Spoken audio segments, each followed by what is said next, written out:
দর্শক, পঙ্গু হাসপাতালের সামনে এই মুহূর্তে কথা বলছেন বৈষম্য বিরোধী ছাত্র আন্দোলনের আহ্বায়ক হাসনাত আব্দুল্লাহ। আমরা সরাসরি চলে যাচ্ছি সেখানে। মন খোলা। এখন দুইটা বিষয়, এক হচ্ছে আমরা তো আমাদের যারা শত্রু, আমাদের শত্রু কিন্তু মানে বিশাল বড় একজন শত্রু, সেটা হচ্ছে আওয়ামী লীগ। এখন দেখেন, আমরা আমাদের ভাই, আমাদের নিজেদের মধ্যে মনোমালিন্য থাকবে, ঝগড়াঝাটি থাকবে, কিন্তু আওয়ামী লীগের প্রশ্নে কিন্তু আমরা আপোষহীন। আপনি আজকে আমাকে গালাগালি করবেন, কালকে আমি আপনাকে হাতে তালি দিব, গালাগালি করব। এই যে আমার একটা কাজ না করলে আমি আরো ধরবো।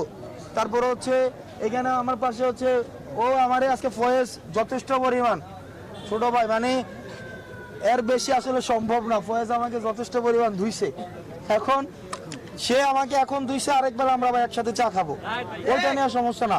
কিন্তু আমাদেরকে ব্যবহার করে যদি ছাত্রলীগ, যুবলীগ, আওয়ামী লীগ আবার তার এই রাস্তা খুঁজে নেয়, আমাদের এই গ্যাদারিংস এর মধ্যে তারা ঢুকে পড়ে, আপনার আমার ক্ষতি করে, একবার ভাবেন আমি এখানে আসছি, আমার উপর যদি আক্রমণ হয়, এটা কি ভাই আপনার গায়ে লাগবে না? আজকে এই যে আপনারা রাস্তায় আসেন, এই যে আপনারা রাস্তায় আসেন, আমি আপনারা এখান থেকে না যাওয়া পর্যন্ত আমি যাইতেছি না। এবং এটা জুলাই ফাউন্ডেশন খুলছে নামে, এটার বিরুদ্ধে অভিযোগের শেষ নাই। জুলাই ফাউন্ডেশনের ওই যে সেক্রেটারি আইন আমার সাথে দাঁড় করে রাখছি, কই এখানে যতক্ষণ না পর্যন্ত সমস্যা আপনারা এগ্রি আসছেন একটা বিষয়, আমরা পরবর্তীতে যেটা বলবো সেও এখান থেকে যাবে না, এইখানে বসে থাকবে, যাই হোক না কেন। এখন যে বিষয়টা হচ্ছে ভাই, আমাদেরকে এই বিষয়টাকে নিয়ে বিভিন্ন জায়গায় প্রচার করা হচ্ছে।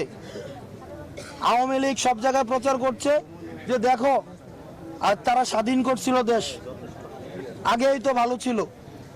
এখন এইটা জায়গাটা আসলে আমরা আমাদের নিজেদের আসলে খারাপ লাগে, আওয়ামী লীগের সুযোগ পাচ্ছে, এটা আমাদের ব্যর্থতার কারণেই, কারণ আমরা তাদেরকে সুযোগ দিছি। এখন